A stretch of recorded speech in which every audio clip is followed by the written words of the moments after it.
না কত খুশি লাগছে, তাই না? কাকি আমার সাথে মোবাইলে গেম খেলবে? গেম? এখন এখন তো এত লোকজন আছেন আর আমার ফোনটাও আমার ঘরেই পড়ে আছে, তো এখন তো খেলতে পারবো না, কিন্তু পরে খেললে হবে। হ্যাঁ। এখন না, তুমি গিয়ে ফ্রেন্ডসদের সাথে খেলো, ওকে? ঠিক আছে। যাও। আরে দাদা, বৌদির সাথে গিয়ে ফটো তুল না। হ্যাঁ, আমি যাচ্ছি।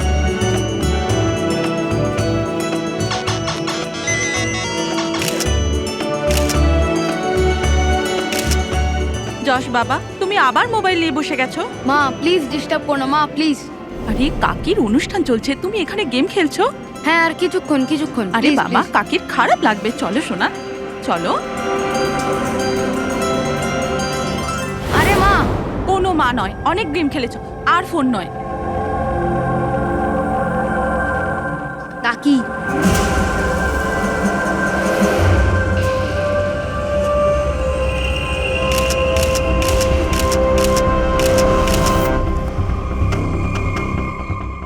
কাকির ফোন কোথায় থাকতে পারে? হ্যাঁ,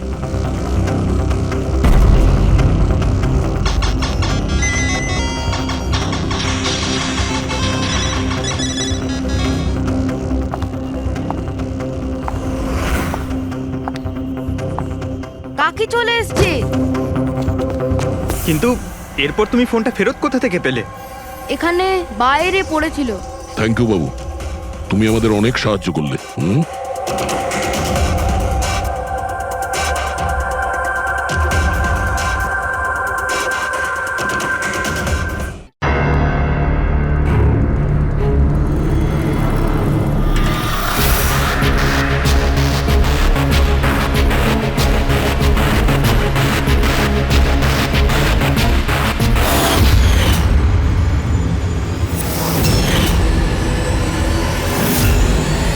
তাহলে খেলার জন্য তৈরি? টিক টক, টিক টক। তুমি সিদ্ধান্ত নিতে যত দেরি করবে, এর হাতের সময় ততটাই কমতে থাকবে।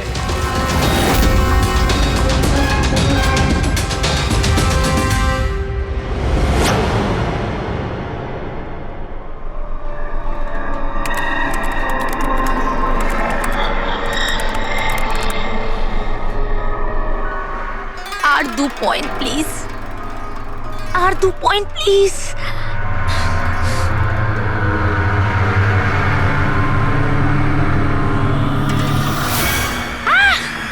Oh my god! Oh yes! Oh, I did it! এবার দেখি তো এই ডায়মন্ড লেভেলটা কি রয়েছে। এটা ডায়মন্ড লেভেল প্রীতি, যেখানে পৌঁছানোর জন্য তুমি এত চেষ্টা করেছো। খেলার জন্য তৈরি?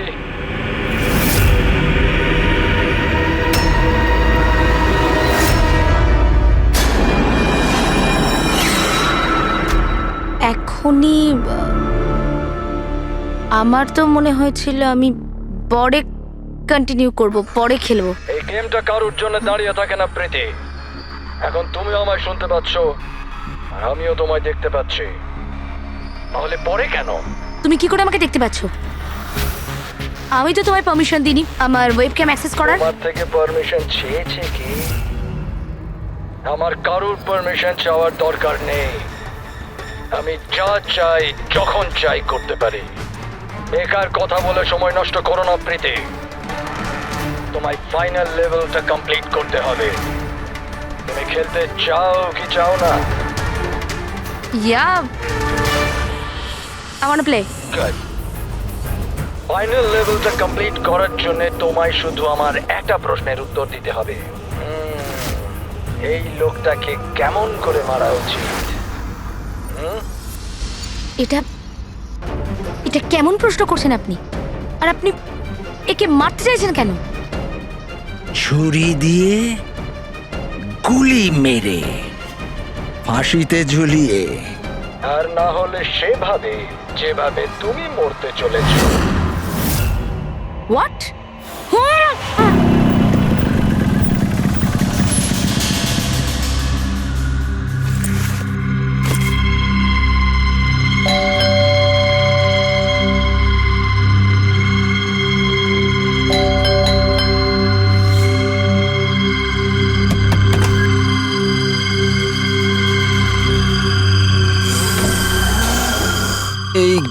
দরজা কি করে খোলা রয়েছে?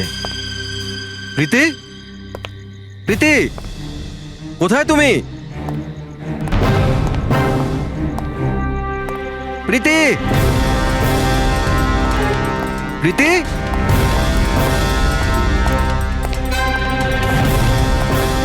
প্রীতি, প্রীতি, প্রীতি।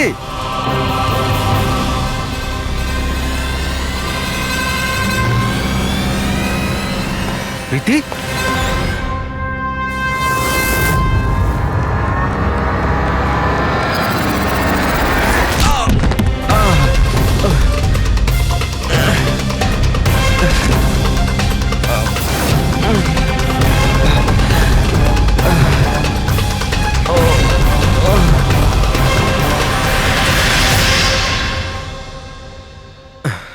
Thank you. তুমি ওর ফেস দেখোনি? না স্যার, ও আমি দেখতে পাওয়ার আগেই ও আমাকে মেরে পালিয়ে গেল। এটা কি তোমার মোবাইল? না না স্যার, এটা আমার মোবাইল নয়, এটা প্রীতির মোবাইল।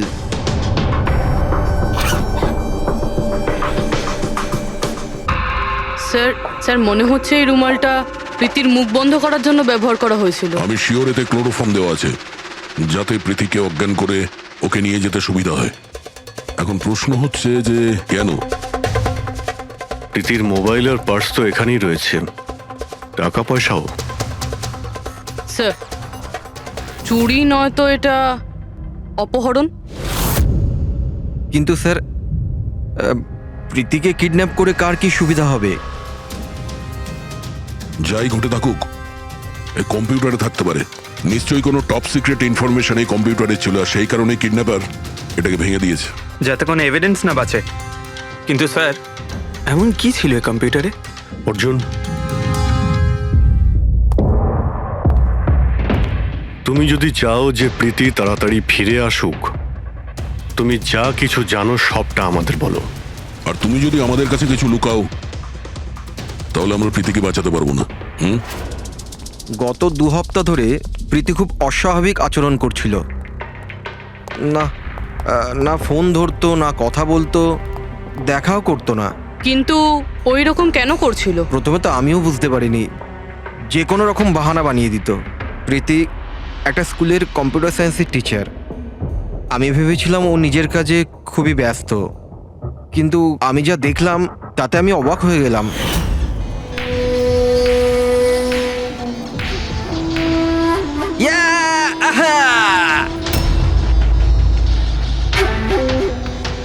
নিতিন, 1 মিনিট। হ্যাঁ, মানে ওই পার্টিকুলার স্টেজ ক্রস করার পরে? প্রীতি, হ্যাঁ, তুমি এখানে কি করছো? আমি এখানে কি করছি? তুমি এখানে কি করছো? আমার সঙ্গে দেখা করার তোমার সময় নেই, অথচ এখানে তুমি অন্য কারোর সাথে। অর্জুন, আমার কথাটা শোনো। আমার কথা শোনো। কে ও? হ্যাঁ, কে ও? অর্জুন, এই দাঁড়াও। অর্জুন, অর্জুন, অর্জুন, ওটা কে বলো তো? সিন ক্রিয়েট করো না প্লিজ। আরে কি চলছে সব? অর্জুন, আমি একটা সিরিয়াস ব্যাপার জানতে চাইছি। আর একটা অনলাইন গেম, আমি সেই ব্যাপারেই খোঁজ খবর নিচ্ছি। কি গেম? আর এসব কি করছো তুমি? আস্তে বল, আস্তে বল। একটা ইন্টারনেট গেম আছে, তার নাম হলো গেম অফ ডেথ। আর এই যে ছেলেটা এক্ষুনি গেল না, ও ওই গেমটাই খেলছে, আমি ওকে হেল্প করছিলাম। না দেখো প্রীতি, তুমি জানোই যখন এই গেমটা এতই ভয়ানক, তুমি এর মধ্যে কেন জড়াচ্ছ? দেখো আমার কথা শোনো প্রীতি, তোমার পুলিশের কাছে যাওয়া উচিত। আরে যাবো, আমি পুলিশকে বলবো, কিন্তু কি বলবো আমি? আমার হাতে তো কোনো প্রমাণ থাকা চাই। আমি প্রমাণ জোগাড়েরই চেষ্টা করছি। এখন আমাকে একটু ওর সাথে সময় কাটাতে হবে। প্লিজ তুমি 10টার মধ্যে বাড়ি চলে এসো, আমি তোমায় সব বোঝাবো, ঠিক আছে? আর যখন তুমি রাত্রে বাড়িতে এলে তখন এইসব হলো। তো ওরা জানতে পেরে গিয়েছিল যে প্রীতি ওদের ব্যাপারে তদন্ত করছে, সেই কারণে কম্পিউটারটা ভেঙে দেয় আর ওকে কিডন্যাপ করে নেয়। কিন্তু স্যার, এই গেম অফ ডেথটা কি জিনিস? কিরকম ধরনের গেম এটা? এখন এটা তো ওই ভাঙা কম্পিউটার থেকে পাওয়া যাবে। ফ্রেডি, একটা কাজ করো, সমস্ত কম্পিউটারগুলো আমাদের সাইবার ক্রাইম ইউনিটে পৌঁছে দাও। যতগুলো টুকরো হয়েছে সবগুলো উঠিয়ে নেবে, কোনোটাই ছাড়বে না। ওই ছেলেটাকে যাকে তুমি ভিডিও গেম পার্লারে দেখেছিলে? আমি তোকে প্রথমবারই দেখেছিলাম। হ্যালো,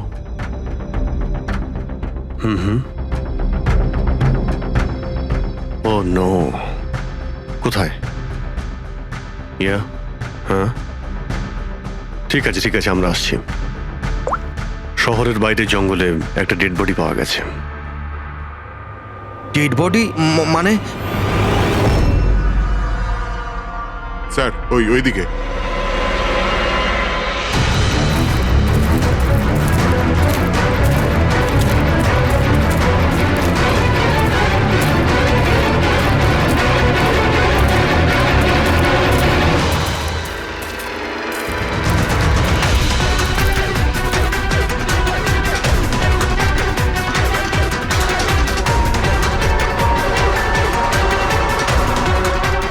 এর শরীরে এই একটাই আঘাতের চিহ্ন আছে। এক ঝটকায় গলাটা কেটে দিয়েছে। নিজেকে বাঁচানোর সুযোগও পায়নি বেচারা। ওয়ালেটে টাকাও রয়েছে আর হাতে ঘড়িও আছে।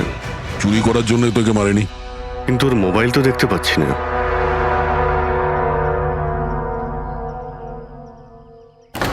রাজেশ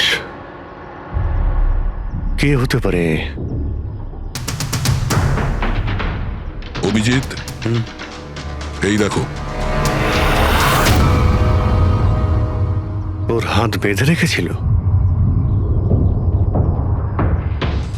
পায়েও চিহ্ন আছে। এর হাত আর পা বেঁধে গলা কেটে দিয়েছে। অনেক কষ্ট পেয়েছিল বেচারা। এখন কেউ ওকে মেরে লাশটাকে এখানে ফেলেছে নাকি খুন এখানেই হয়েছে এটা বলা মুশকিল।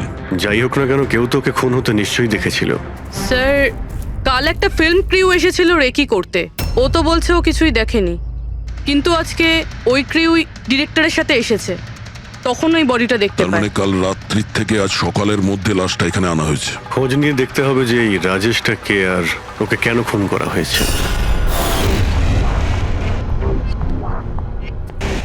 কিছু পেলে? কি জানতে পারলে?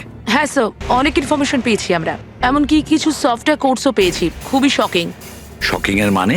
স্যার, প্রীতি গেম খেলার জন্য এই মেন কম্পিউটার ইউজ করছিল, আর গেমের সোর্স ট্র্যাক করার জন্য যা যা ইনফরমেশনও পাচ্ছিল সেগুলো এই দুটো কম্পিউটারে সেভ করছিল। এই দেখুন স্যার, প্রীতির নোট করা কিছু ইনফরমেশন। নীল রঙের ড্রেস পরা ওই লোকটাকে চেয়ারে বেঁধে রাখা আছে। স্যার, এটা তো রাজেশও হতে পারে। ওর হাতে তো ওই দাগটাও ছিল যেটা দড়ি দিয়ে বেঁধে রাখা হয়েছিল। তার মানে প্রীতি যেটা নোট করেছে এটা রাজেশ না তো? Possible sir. অ্যাকচুয়ালি গেমের প্রত্যেকটা লেভেল ক্রস করার জন্য প্রীতিকে কিছু প্রশ্নের উত্তর দিতে হতো, আর প্রত্যেকটা সঠিক উত্তরের জন্য প্রীতি 10 থেকে 15,000 টাকা করে পেত। আর লাস্ট লেভেলে আসার পর প্রীতিকে খুব কঠিন একটা প্রশ্ন করা হয়েছিল। কি প্রশ্নটা কি ছিল? প্রীতিকে বলতে হতো যে ওই বন্দি থাকা লোকটাকে কিভাবে মারতে হবে। তাহলে ওর মৃত্যু ইন্টারনেট গেমের একটা পার্ট ছিল।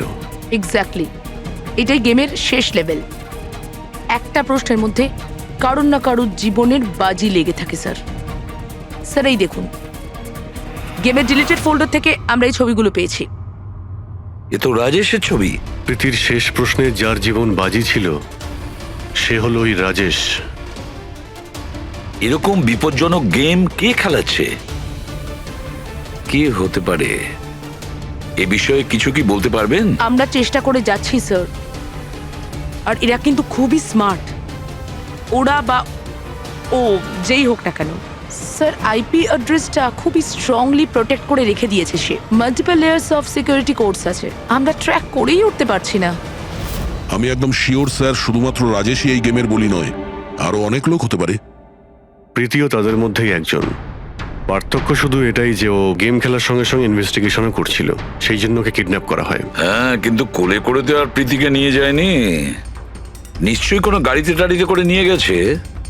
এই প্রীতির বাড়ির আশেপাশে ভালো করে জিজ্ঞাসাবাদ করো। নিশ্চয়ই কেউ না কেউ কিছু তো দেখে থাকবে।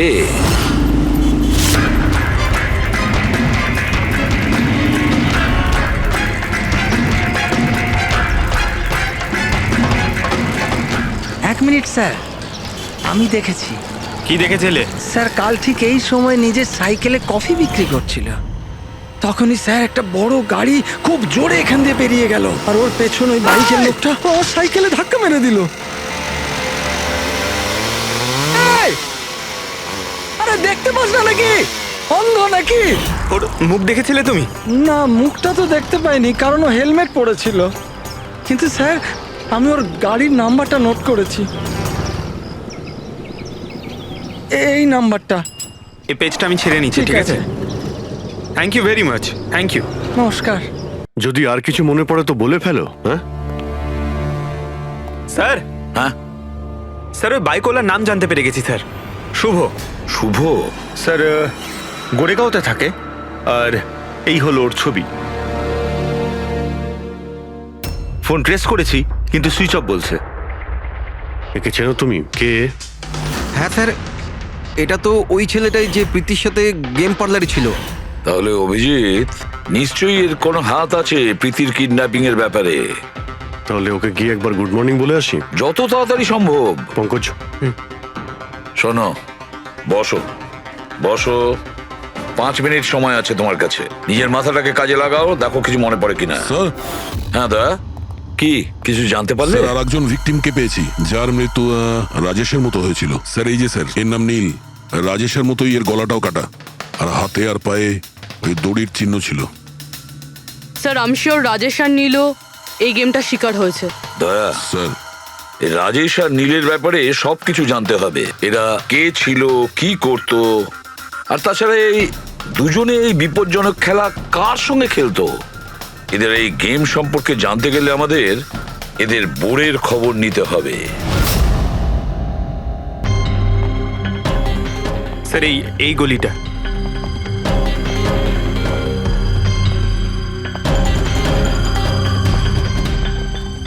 এই বাইকটাই স্যার, 9594।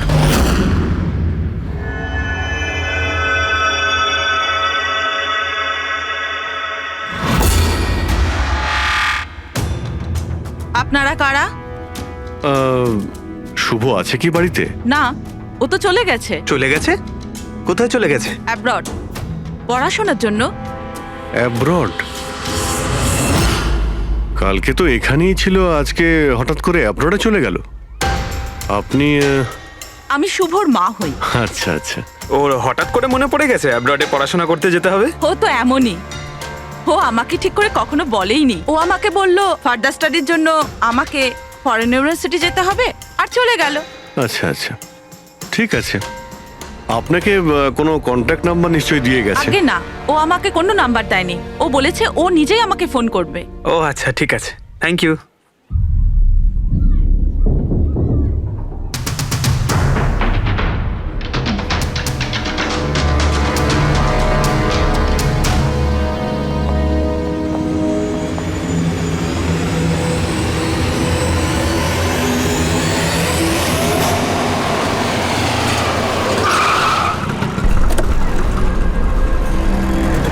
বলো। স্যার আমরা রাজেশ আর নীল দুজনের রুমমেটের সাথেই কথা বলেছি। ইন্টারেস্টিং ব্যাপার হলো রাজেশ আর নীলের অনেক কিছুই কমন ছিল। যেরকম? যেমন দুজনেই ছিল স্ট্রাগলিং অ্যাক্টর এবং রোজ দিনই বিভিন্ন অডিশনগুলো অ্যাটেন্ড করতো। তার মানে এরা দুজন একে অপরকে চিনতো? না স্যার। স্যার আশ্চর্যের ব্যাপার হলো যে এদের শেষবার তখন দেখা গিয়েছিল যখন এরা একটা ফিল্ম কোম্পানিতে একই জিনিসের দুবার অডিশন দিতে গেছিল। অডিশন দ্বিতীয়বার? হ্যাঁ স্যার, আর তারপরে ওদের সাথে কারোর দেখা হয়নি, পাওয়া গেল শুধু দুজনের লাশ। আচ্ছা, দুজনে একই প্রোডাকশন হাউসে গেছিল, খবরটা একদম পাকা? একদম সঠিক খবর স্যার, 100% ঠিক। আর এই রাজেশ ওর রুমমেটের থেকে জামা কাপড় চেয়ে চেয়ে পড়তো, এমনকি টাকার জন্য ও নিজের মোবাইলটা পর্যন্ত বেচে দিয়েছিল। তাই স্যার যখন ওদের এই ফিল্ম কোম্পানি থেকে ফোন এলো ওরা খুব এক্সাইটেড হয়ে গিয়েছিল। ওদের টাকার দরকার তো ছিলই, আর এরা কিছু কাজও পাচ্ছিল না। কোন প্রোডাকশন হাউস এটা? হ্যাঁ, এই দুজন তো এখানে এসেছিল অডিশনের জন্য। আপনি এদের দুজনকে দ্বিতীয়বার অডিশনের জন্য কেন ডেকেছিলেন? দ্বিতীয়বার? হুম? না না, আপনার নিশ্চয়ই কোনো কনফিউশন হচ্ছে। আমরা এখানে কাউকেই অডিশনের জন্য দ্বিতীয়বার ডাকিনি। কিন্তু আমরা তো ইনফরমেশন পেয়েছি যে আপনার কোম্পানি থেকে ওদের আবার অডিশনের জন্য ডাকা হয়েছিল। দেখুন, রাজেশকে কাল 2টো থেকে 4টের মধ্যে এখানে ডাকা হয়েছিল অডিশনের জন্য। আর অডিশনের পরেই দুজনে নিখোঁজ। আমরা রাজেশের লাশ পেয়েছি জঙ্গলে। লাশ? স্যার, আমি গ্যারান্টির সাথে বলছি স্যার, আমাদের অফিস থেকে এদেরকে স্যার কোনো কল যায়নি। Sir 1 minute. এই দেখুন স্যার, এরা তো অলরেডি রিজেক্টেড হয়ে গিয়েছিল, কারণ এদের পারফরমেন্স আমাদের ভালো লাগেনি। তাহলে স্যার আমরা এদেরকে কেন ফোন করব? তার মানে খুনি প্রি ম্যাজিকের অফিস থেকে ওদের দুজনকে ডেকেছিল। কিন্তু স্যার এখান থেকে সে ফোনটা করবে কি করে? দেখুন, হয়তো এটা আপনার অফিসেরই কেউ, বা এখানে যারা অডিশন দিতে এসেছিল ওদের মধ্যে কেউ লুকিয়ে লুকিয়ে আপনার ল্যান্ডলাইন ইউজ করেছিল আর ওদেরকে ফোন করেছিল। না ম্যাডাম, আমি শিওর ওই দুজন আমাদের অফিসের ভেতর আসেইনি। স্যার ওরা যদি এখানে না এসে থাকে তাহলে গিয়েছিল কোথায়? মনে হচ্ছে খুনি ওদেরকে দ্বিতীয়বার অডিশনের জন্য এখানে এই অফিস থেকেই কল করেছিল, কিন্তু এখানে পৌঁছানোর আগে ওরা অন্য কোথাও দেখা করেছিল। যদি দেখা করেও থাকে না, তাহলে দূরে কোথাও দেখা করেনি, অফিসের আশেপাশেই কোথাও দেখা করেছে, কারণ রাজেশের কাছে তো কোনো ফোনই ছিল না। স্যার, যদি এটাই হয়ে থাকে তো রাস্তায় সিসিটিভি ক্যামেরা রয়েছে, আমরা গিয়ে সেটা চেক করি। স্যার এখানে তো একটাও ক্যামেরা নেই। পুরবি, এই অডিশন 2 থেকে 4টের মধ্যে ছিল না? হ্যাঁ স্যার। তাহলে যদি খুনি রাজেশের জন্য অপেক্ষা করে 2 থেকে 4টের মধ্যে, এখানেই নজর রেখেছিল পুরো টাইমটা। হ্যাঁ স্যার, কেননা খুনির তো জানা উচিত না যে ওরা 2 থেকে 4টের মধ্যে কখন আসবে। আর স্যার এমনিতেও বর্ষার সিজন, এটা রাস্তায় দাঁড়িয়ে নিশ্চয়ই অপেক্ষা করবে না, কোনো চায়ের দোকানে অথবা রেস্টুরেন্টে ঢুকে হয়তো অপেক্ষা করেছিল। হ্যাঁ ফ্রেডি, এমন একটা জায়গা থেকে যেখান থেকে এই গেট থেকে বাইরে আসা লোকটাকে পরিষ্কার দেখা যায়, যেমন ওই জায়গাটা।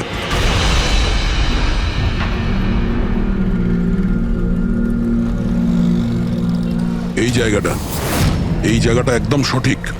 এখানে বসে দেখা যায় যে এই গেট থেকে কে আসতে যাচ্ছে।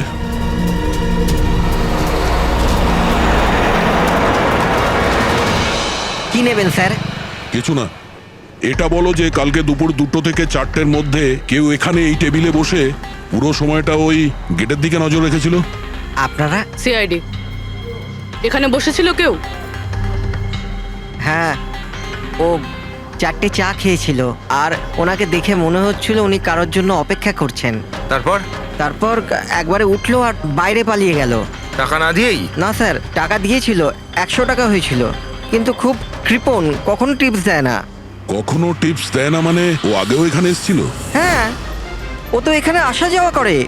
তুমি চেনো ওনাকে? হ্যাঁ, এই যে সামনে বিল্ডিংটায় ফিল্ম কোম্পানি আছে না, ও তো ওখানে কাজ করতো। ওর নাম নন্দু ছিল স্যার। ওখানে কাজ করতো মানে? জানি না, ওকে একদিন হঠাৎ করে বার করে দিল। ঠিক আছে, থ্যাংক ইউ। ছুরিতে ধার দিন, পুরনো বটি নতুন করে নিন। ছুরিতে ধার দিন।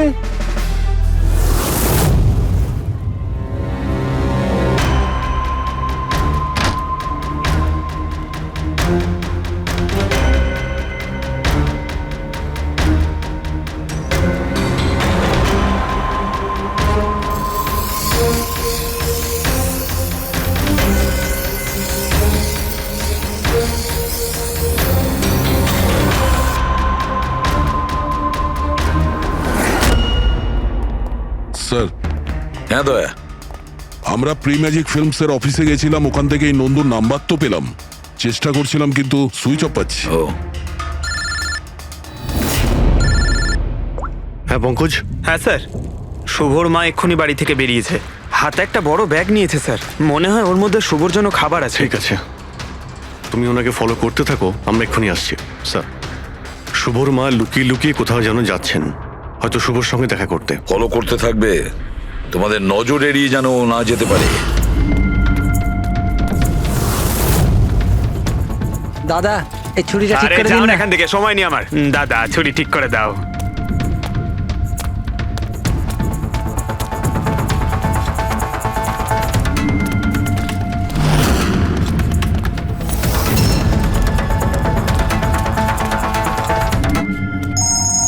Hello, ACP Pradyuman. আমি শুনেছিলাম যে আইনের শাসন অন্ধ হয়, আজ তো দেখেও নিলাম। যাকে তুমি পুরো শহরে খুঁজে বেড়াচ্ছ, সে তো তোমার সামনেই আছে, কিন্তু তাকে তুমি দেখতেই পাচ্ছ না। কে বলছে? আমার সঙ্গে বন্ধুত্ব পরে করে নিও এসিপি, এখন তোমার প্রীতির ব্যাপারে খোঁজ নেওয়া উচিত। ও ওখানেই তোমার অফিসেই আছে। প্রীতি আমাদের অফিসে? তুমি কোথা থেকে বলছো? হ্যাঁ, প্রীতি কোথায়? এসিপি, তুমি আমাকে হতাশ করছো। ভাবো ভাবো।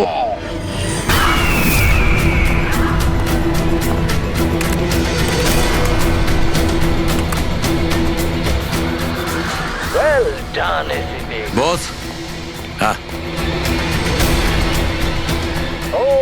হো ডক্টর সালুকেও এসেছে। Welcome doctor Salunkhe. দেখো, তোমার যাই দরকার আমাদেরকে বলো, আমরা দিয়ে দেব, কিন্তু প্রীতিকে ছেড়ে দেবে, কেমন? সেই জন্যই তো আমি তোমায় ফোন করেছি এসিপি। যদি তুমি প্রীতিকে ফেরত পেতে চাও তাহলে আমার সঙ্গে একটা গেম খেলতে হবে। মৃত্যু নিয়ে খেলা তুমি বন্ধ করো, আর তুমি আমাদের কাছে ধরা দাও। প্রীতিকে ছেড়ে দাও, না হলে কিন্তু খুব আফসোস করবে। ঠিক আছে, যদি তুমি খেলতে না চাও তাহলে প্রীতির সাথেও সেটাই হবে, যেটা রাজেশ আর নীলের সাথে হয়েছিল। কোনোভাবেই না। ও তোমার কি এমন ক্ষতি করেছে? ওকে ছেড়ে দাও। আমি ছোটবেলার থেকে চোর পুলিশ খেলতে খুব ভালোবাসি। এবার মন দিয়ে শোনো, তোমাকে আমার 3টে প্রশ্নের উত্তর দিতে হবে। আর তার জন্য তুমি শুধুমাত্র 5 ঘন্টা পাবে।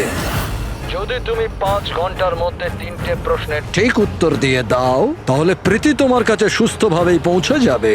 কিন্তু তুমি যদি একটাও ভুল উত্তর দিয়েছো তাহলে আমি ওকে মেরে দেব তোমার চোখের সামনে। তুমি এমন কিছু করবে না, বুঝেছো? তাহলে প্রথম প্রশ্নের জন্য তৈরি তুমি? কি প্রশ্ন আছে তোমার? একটা মানুষের মৃতদেহ আর মৃতদেহের হাতে একটা বন্দুক। ওই লোকটার মৃত্যু সকাল 10টাতে হয়েছে। কিন্তু বিকেল 4টের সময় ও আরেকটা লোকের খুন করলো। কি করে একটা মৃতদেহ কি করে খুন করতে পারে এসিপি?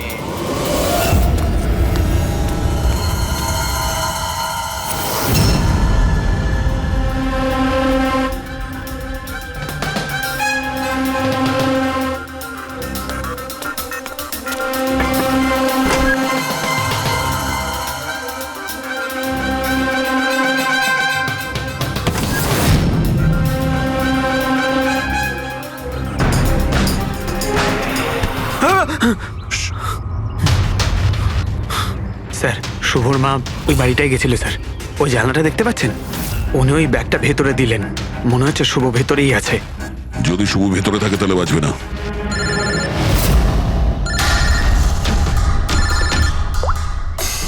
হ্যাঁ ফ্রেডি। ও নো। ঠিক আছে, ঠিক আছে, আমরা দেখছি। কি হয়েছে স্যার? খুনি ওই গেমটা এসিপি স্যারের সঙ্গে খেলা শুরু করে দিয়েছে। যদি না খেলতেন তাহলে প্রীতিকে মেরে দিত। ও, কিন্তু এতদিন দেখা গেছে যে গেম শেষ হওয়ার পরেও এমনি মেরে দেয়। গেম শেষ হওয়ার আগেই ওকে ধরতে হবে। 5 ঘন্টা সময় দিয়েছে, তার আগেই আমাদের খেলা শেষ করে দিতে হবে।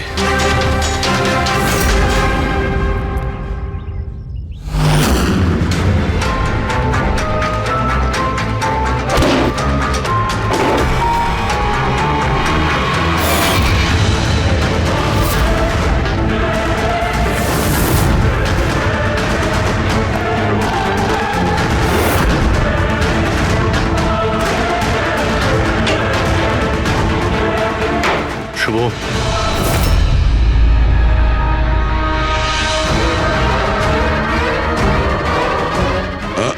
অযথা কষ্ট করিস না, পালানোর কথা একদম ভাবিস না। প্রীতি কোথায়? বল, কি করেছিস তুই ওর সঙ্গে? আমি কিছু করিনি স্যার। স্যার, আমি কিচ্ছু করিনি। বাজে কথা বলিস না। তুই প্রীতির বাড়ি থেকে পালাসনি? আমরা সবকিছু জানি তোমার ব্যাপারে। কোথায় ও? আমি প্রীতি ম্যাডামের বাড়ি গিয়েছিলাম। ওখানে পৌঁছে দেখি যে পুরো ঘর তছনছ হয়ে আছে।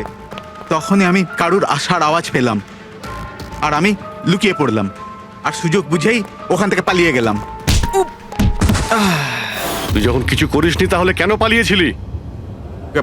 কারণ আমার জন্য একটা মানুষ মারা গিয়েছিল। আমি গেম খেলছিলাম, ওই গেমের লাস্ট স্টেজ পর্যন্ত পৌঁছেও গিয়েছিলাম, আর আমার জন্য ও মরে গেল। আমার সামনে ওর গলা কেটে দিল। আমি খুব ভয় পেয়ে গিয়েছিলাম স্যার। আর যখন প্রীতি ম্যাম ফাইনাল স্টেজে পৌঁছে গিয়েছিল তখন আমি বুঝে গিয়েছিলাম ওরা আমাকেও ছাড়বে না, আমাকেও মেরে ফেলবে। তোমায় মারবে কেন? কারণ প্রীতি ম্যাডামকে আমিই বলেছিলাম এই গেমটার ব্যাপারে। ওনাকে আমিই বলেছিলাম ইনভেস্টিগেশন করবার জন্য। আমি জানতাম না যে এসব কিছু হয়ে যাবে। আমি কিছু করিনি স্যার। কিন্তু এখন করবে। এই গেমের ব্যাপারে তুমি যেখান থেকে জানতে পেরেছো আমাদের ওখানে নিয়ে আর চলো। সেটা এক্ষুনি। প্রীতির কোনো ক্ষতি হতে পারে, তাই আমাদের কাছে একদম সময় নেই।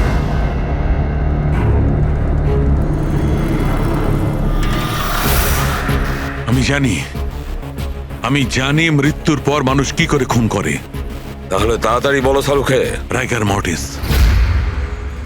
হ্যাঁ ডক্টর সালুখে, মাঝে মধ্যে শরীরে টান পড়ার ফলে ঝটকা লাগতেই পারে। রাইগার মর্টিস লাশের হাতে গান ছিল আর আঙ্গুল গানের ট্রিগারের উপরে।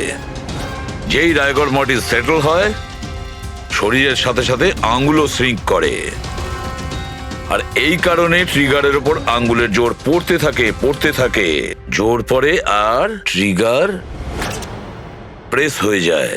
Well done. কিন্তু তোমরা দুজনে অনেক সময় নিয়ে নিলে উত্তর দিতে। এখন তোমাদের হাতে কেবল 3.5 ঘন্টা বাকি। অতটা সময় আমাদের কাছে যথেষ্ট। তুমি প্রশ্ন করো। ওকে ওকে সিপি, অপেক্ষা করো, তাড়াহুড়ো ঠিক নয়।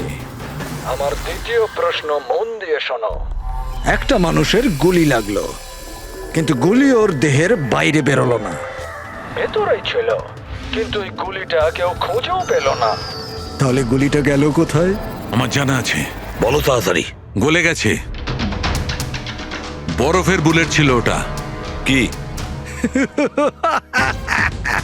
আমি বলেছিলাম না তোমাদের তাড়াহুড়ো করা ঠিক নয়। এটা ভুল উত্তর ছিল ডক্টর সালুকে। তোমরা একটা সুযোগ হারিয়ে ফেললে। এবার শুধু একটাই সুযোগ বাকি। এদিকে স্যার, এখানে এই যে এই বোর্ড থেকে স্যার। স্যার এই নোটিশ বোর্ডে একটা প্যাম্পলেট আটকানো ছিল, যাতে গেমের সমস্ত ইনফরমেশন লেখা ছিল। কে আপনারা আর কি চাই এখানে? সিআইডি। তুমি কে? আমি এখানের ম্যানেজার। Any problem? এই বোর্ডে প্যাম্পলেট কে লাগায়? প্যাম্পলেট তো যে কেউ আসতে যেতে লাগাতেই পারে। ওপেন নোটিশ বোর্ড এটা।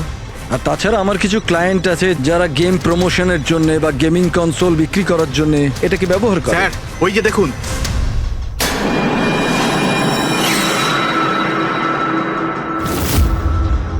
শুধু নাম লেখা আছে, আর তো কিছু নেই। এই যে সিসিটিভি ক্যামেরা, এর ফুটেজ দেখবো আমরা।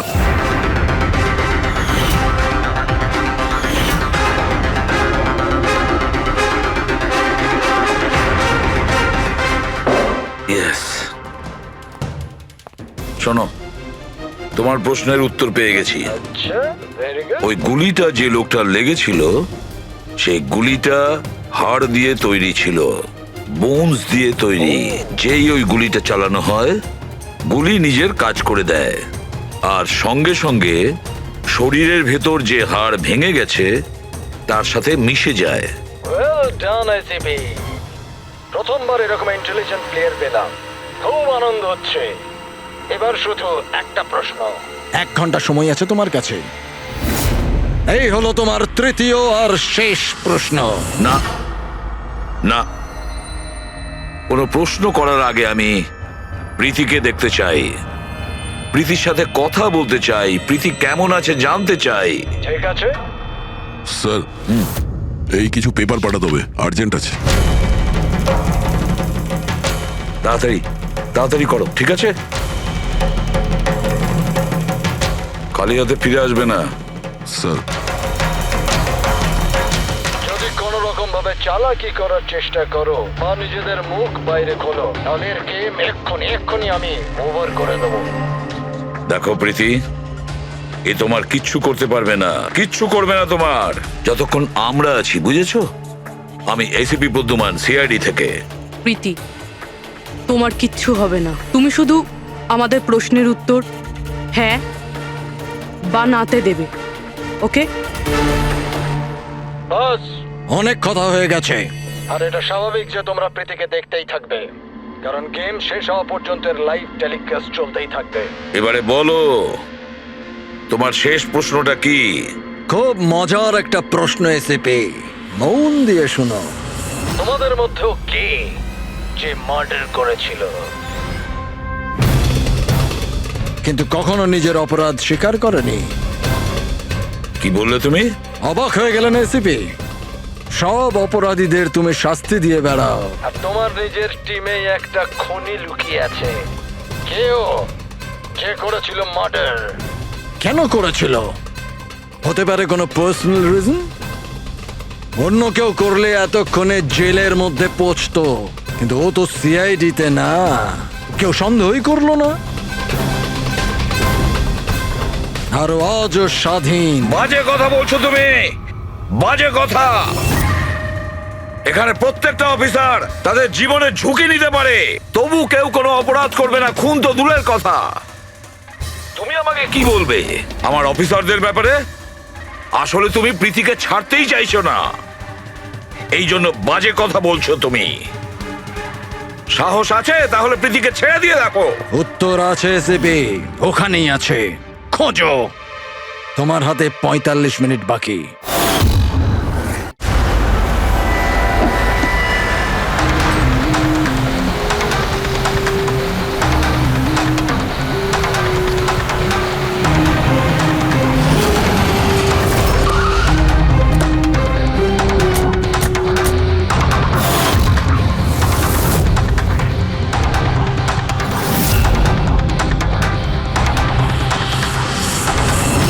হ্যাঁ মা।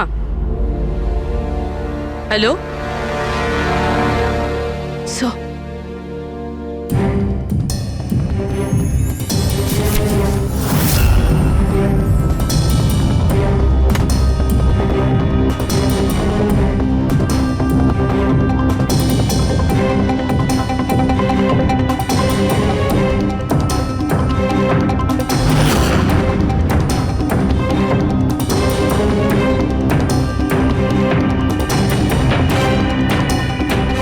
এসব তুমি কি লিখছো? 0101 কি এসব? স্যার, আপনার মনে আছে প্রীতিকে বলেছিলাম আমাদের প্রশ্নের উত্তর 0 আর 1 দিতে? স্যার, প্রীতি কম্পিউটার সায়েন্সের টিচার, আর স্যার 0 আর 1 বেসিক্যালি একটা কোড ওয়ার্ড। হ্যাঁ মা। না না, যখনই কাজ শেষ হয়ে যাবে আমি চলে আসবো। হ্যালো মা। কি হয়েছে পূর্বী? স্যার, প্রীতি এখন 3 কিলোমিটার রেডিয়াসের মধ্যে আছে, যেখানে আমরা ওকে খুঁজছি। দয়াকে তুমি বলে দেবে। হ্যাঁ, যাও গিয়ে বলে দাও।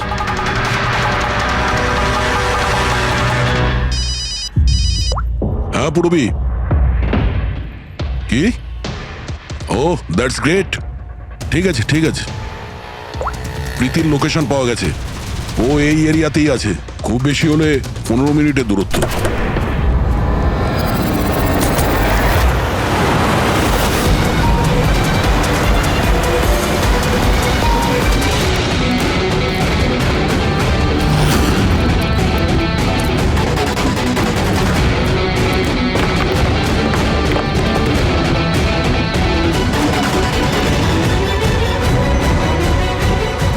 স্যার, প্রীতির তো এখানেই থাকা উচিত স্যার, কিন্তু এখানে তো সব নর্মাল, এখানে তো সবাই গেম খেলছে। আমি শিওর যে প্রীতি এখানেই কোথাও আছে, হয়তো কোথাও লুকিয়ে রেখেছে, খুঁজে দেখি।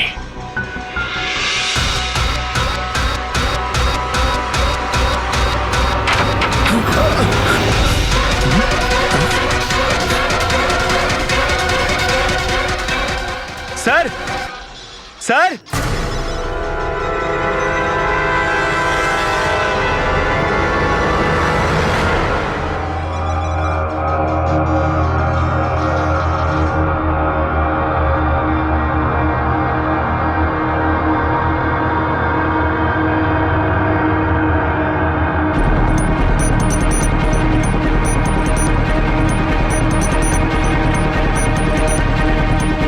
এখান থেকে ওই গুপ্ত রাস্তাটা।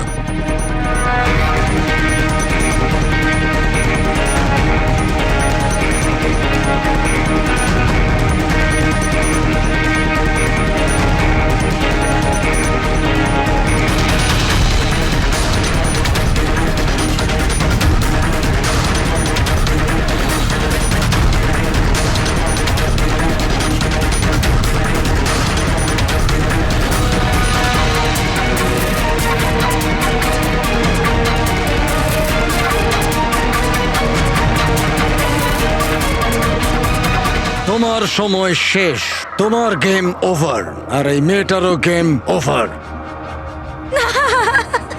Please don't.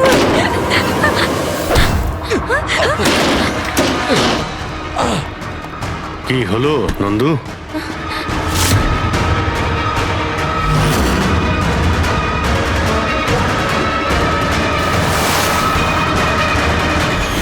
তুমি কে? আমি এখানের ম্যানেজার।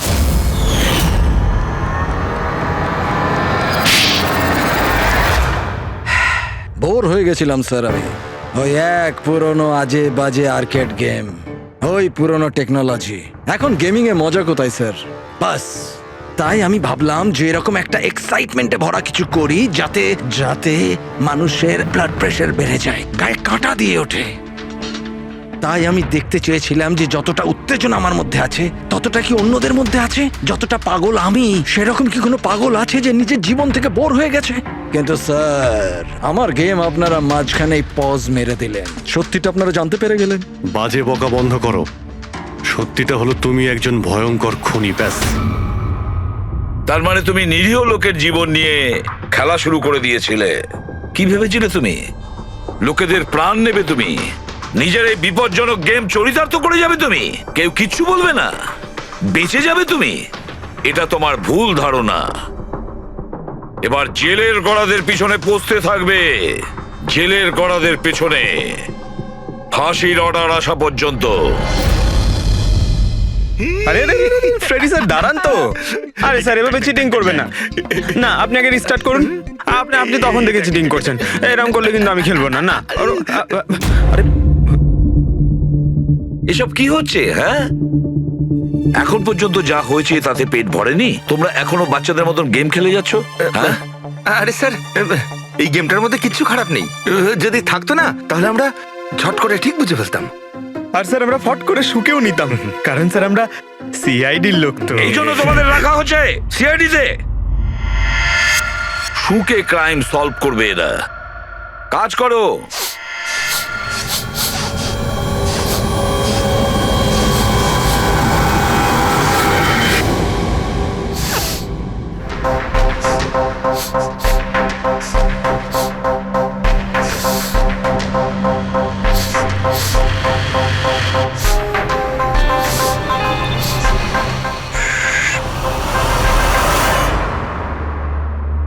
আপনি কে?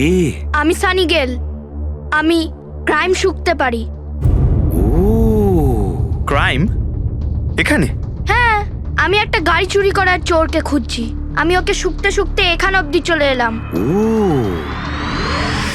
আচ্ছা। সানি বাবু, তুমি ক্রিমিনালদের গন্ধ শুকে খুঁজে বার করো? হ্যাঁ মানে যেখানেই ক্রাইম হয় তুমি তা স্মেল পেয়ে যাও? হ্যাঁ, আমি ক্রাইম আর ক্রিমিনাল দুটোরই গন্ধ পেয়ে যাই। আমার ওই জন্য এক প্রমাণেরও দরকার হয় না, আর না ডক্টর শালুখের রিপোর্ট। এটা দারুণ ক্ষমতা বাবা। আমি তো নিজের গায়ে লাগানো সেন্টের গন্ধটা পর্যন্ত পাই না, আর তুমি ক্রিমিনালের সেন্টও শুকতে পারো? হ্যাঁ, যদি আপনারা বিশ্বাস না করেন তাহলে দেখুন আমার ফিল্ম স্নিফ রিলিজ হয়ে গেছে, ওখানে আমায় দেখে নেবে। তোমার ফিল্মের নামটা কি বললে? স্নিফ। স্নিফ? ওটা দেখে তোমরা আমায় সিআইডিতে নিয়ে নেবে। তাহলে আমরা সবাই নিশ্চয়ই গিয়ে তোমার ফিল্মটা দেখবো। স্নেপ, এবারে তুমি যাও আর কোণে কোণে শুকে ক্রিমিনালদের ধরপাকড় শুরু করে দাও, ওকে? আর যখন তুমি বড় হয়ে যাবে আমরা তোমার কাছে আসবো আর তোমাকে সিআইডিতে নিয়ে নেব, ওকে? এবার আমায় যেতে হবে। কতগুলো ক্রিমিনাল আমাদের সোসাইটিতেও গাড়ি চুরি করছে, আমাকে ওদের ধরতে যেতে হবে। ও, good luck. Same to you. Thank you.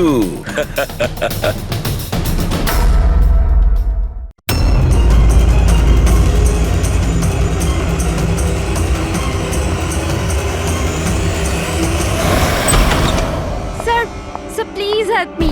কেউ বিপদে আছে, স্যার প্লিজ হেল্প মি। এক মিনিট দাঁড়ান। প্লিজ রিল্যাক্স, এক মিনিট। এখানে বসুন। Please save her life. Please আপনি সেভ হার এক লাইফ। মিনিট, আমি বসুন প্লিজ। এই নিন।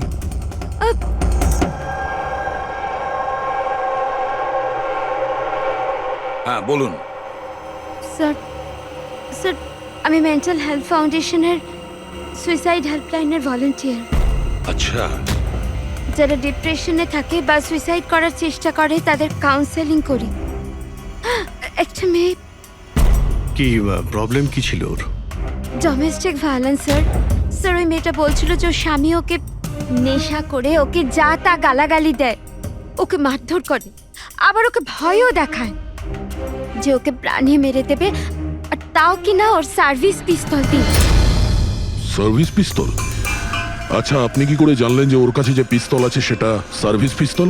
স্যার এই ওয়ার্ড ওই মেয়েটাই ইউজ করেছিল, সার্ভিস পিস্তল। স্যার কোনো আর্মির বা পুলিশের লোক হবে। তা আপনি ওনাকে বললেন না যে পুলিশে কমপ্লেন করতে গিয়ে? বলেছিলাম আমি ওকে, হাসতে থাকলো, বললো পুলিশ ওকে কোনোভাবেই হেল্প করতে পারে না। আজ ও সুইসাইড করতে চলেছে। ওর পেটে 7 মাসের বাচ্চাও আছে। মাই গড! একটু আগেই ও কল করেছিল আমাকে। হ্যালো হ্যালো দিদি, দিদি আমি বলছি।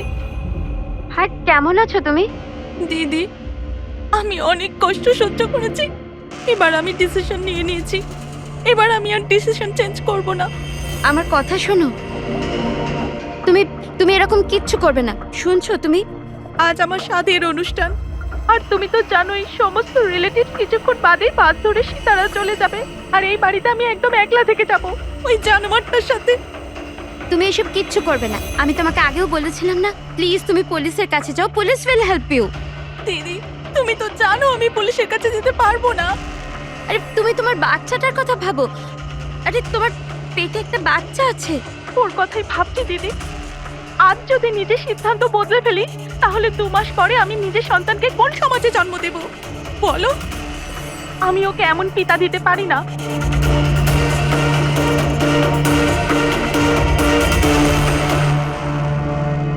আচ্ছা, আপনি কি ওনার নাম্বারটা দিতে পারবেন? না স্যার, আমাদের সব কল এনক্রিপ্টেড হয়। ও না তো আমার কাছে পেশেন্টের না নাম আছে না নাম্বার।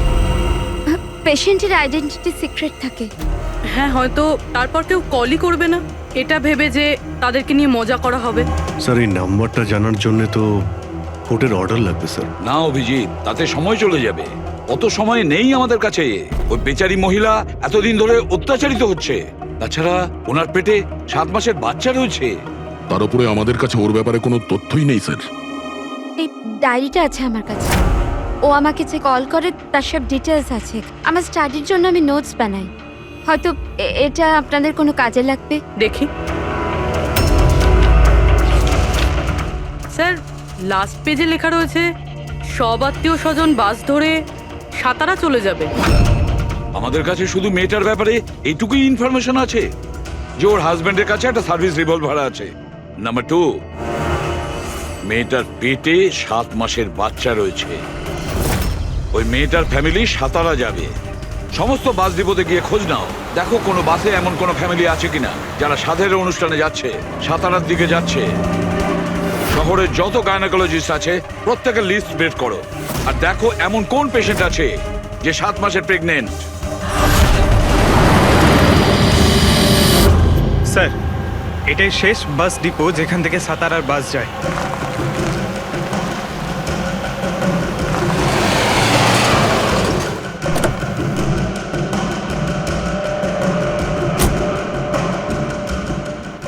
দাদা শুনুন, 1 মিনিট দাঁড়া।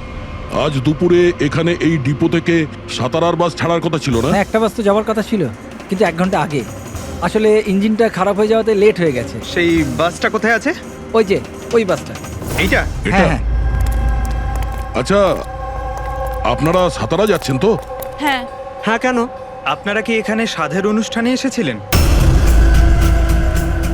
হ্যাঁ, কিন্তু আপনারা কারা? দেখো, আমরা সিআইডি থেকে আসছি। এই 7 টাকার ছিল। আমার আত্মীয় নয়নার, কিন্তু কি হয়েছে? এই নয়না কোথায় থাকে? ওর ঘরের অ্যাড্রেসটা দাও তো। B200 শান্তিনিবাস বর্তবা। Thank you, thank you.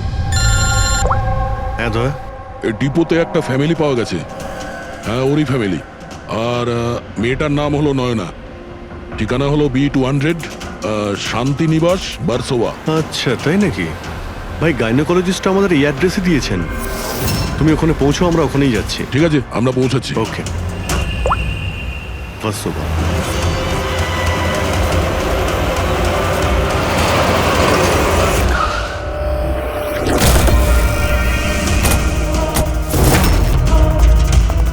Excuse me, আমরা সিআইডি থেকে আসছি। এই নয়না কোথায়? সিআইডি হ্যাঁ, স্যার, ওপরে গিয়ে ডান দিকে। কিন্তু কি হয়েছে? কি হয়েছে স্যার?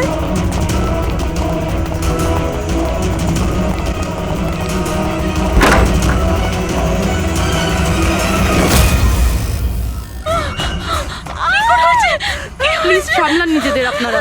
কি করছেন কি? শান্ত হন আপনারা। এটা কি হয়ে গেল? ও সুইসাইড করেই নিল। গুলি চিনের নিচের থেকে উপরের দিকে গেছে। স্যার, অনেকটা রক্ত বেরিয়েছে। মনে হচ্ছে অনেকটা সময় কেটে গেছে। পিছনে সরো। দাদা, দাদা দেখ দাদা। নয়না, এই, কি হলো নয়না? ইন্সপেক্টর আমান? তুমি ওকে চেনো? হ্যাঁ, আমরা ট্রেনিং একাডেমিতে একসাথেই ছিলাম। কেন করলো স্যার নয়না এরকম? এটা তো আপনিই বলতে পারবেন। ওঠো। ওকে টর্চার করতে, মারতে, হ্যাঁ, ভয় দেখাতে, হুমকি দিতে কি এক্সপেক্ট করেছিলে তুমি? কি করতে? হ্যাঁ, অ্যাটেম্পট অফ সুইসাইডের জন্য তুমি জেলে যাবে। স্যার, এটা কি বলছেন আপনারা? দাদা এরকম করতে পারে না। স্যার, আপনারা এটা ঠিক করছেন না। প্লিজ এরকম করবেন না। কত মেন্টাল টর্চার করা হয়েছে ওকে, নিজেরই মাথায় গুলি করে নিয়েছে। সবাইকে বাইরে নিয়ে যাও। চলো তুমি বাইরে চলো। নয়না, চলো চলো চলো চলো সবাই চলো। প্লিজ চলো বাইরে বেরো। যান, বাইরে, please, চলো বাইরে please, যান, আপনারা বলছি। চলো বেরো, চলো চলো। শান্ত হন। আপনিও যান। Please। চলুন চলুন। সেটাই হলো যেটা ওই গাইনোকোলজিস্ট বলেছিলেন। সুইসাইড করেই ফেললো। বডিটাকে ফরেন্সিক ল্যাবে পাঠিয়ে দিই, আর এসিপি স্যারকে ইনফর্ম করে দিই যে ওকে আমরা বাঁচাতে পারিনি। 1 মিনিট, ওই ফোন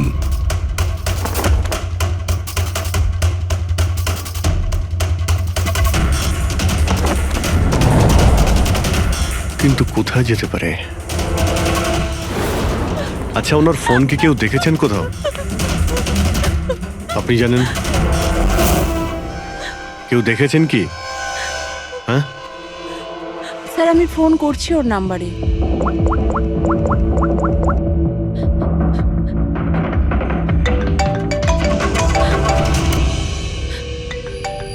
যশ বাবা, এদিকে এসো।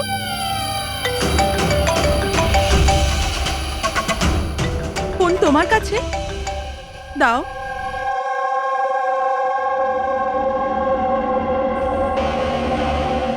আমি এটা গেম খেলার জন্য নিয়েছিলাম কাকির ঘর থেকে। কোনো ব্যাপার না বাবু, এদিকে এসো। বাবু, একটু মনে করে বলো, যখন তুমি ফোন নিতে এখানে এসেছিলে তখন কি দেখেছিলে তুমি?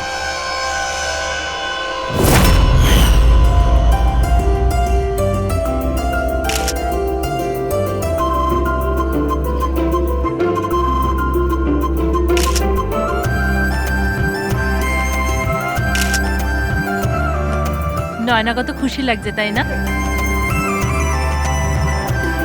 কাকি আমার সাথে মোবাইলে গেম খেলবে? গেম? এখন? এখন তো এত লোকজন আছেন আর আমার ফোনটাও আমার ঘরেই পড়ে আছে, তো এখন তো খেলতে পারবো না, কিন্তু পরে খেললে হবে। হ্যাঁ। এখন না, তুমি গিয়ে ফ্রেন্ডসদের সাথে খেলো, ওকে? ঠিক আছে। যাও। আরে দাদা, বৌদির সাথে গিয়ে ফটো তুল না। হ্যাঁ, আমি যাচ্ছি।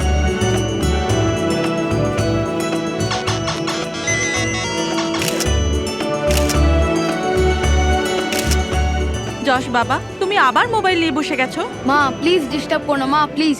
আরে কাকির অনুষ্ঠান চলছে, তুমি এখানে গেম খেলছো? হ্যাঁ, আর কিছুক্ষণ।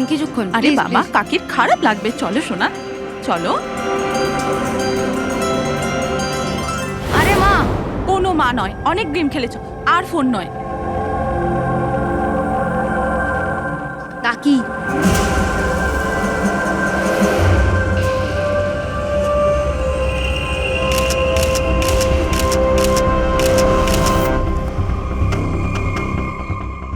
কাকির ফোন কোথায় থাকতে পারে? হ্যাঁ,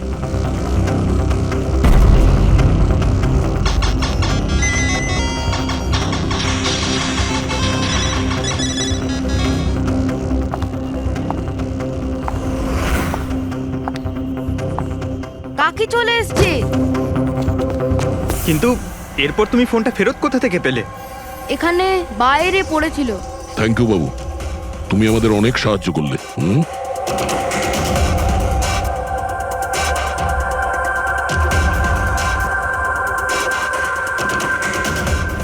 মিস্টার আমান, আপনি কি নিজে বলবেন নাকি আমাদের জিজ্ঞাসা করতে হবে? তুমি নিজে একজন পুলিশ অফিসার, তুমি তো জানো যে আমরা ইন্টারোগেশন কি করে করি। স্যার স্যার আমি ওকে ট্রেনিং এর সময় থেকে চিনি। He is one of the best officers. Sir sir আমার মনে হয় না ও এরকম করতে পারে। মানুষ পাল্টে যায় পুরবি, সব এভিডেন্স ওর বিরুদ্ধে, আর সেটা তুমি খুব ভালো করে জানো। স্যার আমার বিশ্বাসই হচ্ছে না যে আপনারা সবাই এটা ভাবছেন যে আমি নয়নার ওপরে হাত তুলেছি। খুব ভালোবাসতাম স্যার আমি ওকে, ওর সন্তানের বাবা হতে চলেছিলাম স্যার আমি। আর আমি ওকে কি করে? হ্যাঁ, তুমি ওকে টর্চার করেছো, আর সেই জন্য বেচারি ডিপ্রেশনে চলে গেছিল। ভুল বুঝছেন স্যার আপনি, ও ডিপ্রেশনে ছিলই না। সবসময় ও হাসি খুশি থাকতো, সবসময় আনন্দে থাকতো। মানে ও সুইসাইড কি করে করতে পারে স্যার? আরে তাহলে সে মেন্টাল হেলথ ফাউন্ডেশনে বারবার ফোন কেন করতো? বিগত কয়েক মাসের মধ্যেই 10টা কল। আমার এই বিষয়ে কোনো আইডিয়া নেই। কল করে উনি হয়তো ডিলিট করে দিতেন, সেই জন্য হয়তো আপনার কোনো আইডিয়া নেই। স্যার দাদা এরকম করতে পারে না, ও তো নয়নাকে খুব ভালোবাসতো, আর নয়না তো খুশিই ছিল। যদি তোমার স্ত্রী খুশিই ছিল, তাহলে ও হেল্পলাইন নাম্বারে ফোন করে কেন বলেছে যে তুমি ওকে টর্চার করো, ওকে মারো, ওকে ধাক্কা দাও? কেন আমান, উত্তর দাও। পুরবি ওর কাছে কোনো উত্তর থাকলে তো দেবে। ওর টর্চারের কারণে বেচারি ডিপ্রেশনে চলে গিয়েছিল, আর তারপরে ও সুইসাইড করে। ডিপ্রেশনে প্রায়শই কোনো লোক নিজের দুঃখের কথা শেয়ার করে না। হতে পারে এর জন্যই নয়না যে কতটা প্রবলেমে ছিল কেউ কিছু জানতেই পারেনি। পুরবি অ্যাটলিস্ট তুমি তো আমাকে বিশ্বাস করো, you know me well. Nayana কখনো সুইসাইড করতে পারে না, কখনো সুইসাইড করবে না। নিয়ে যাও একে। চলো। আপনি আমার কথাটা তো শুনুন, নয়না কখনো সুইসাইড করতে পারে না। চলো স্যার আমার কথাটা শুনুন স্যার, নয়না সুইসাইড করেনি স্যার, আমার কথাটা শুনুন স্যার একবার।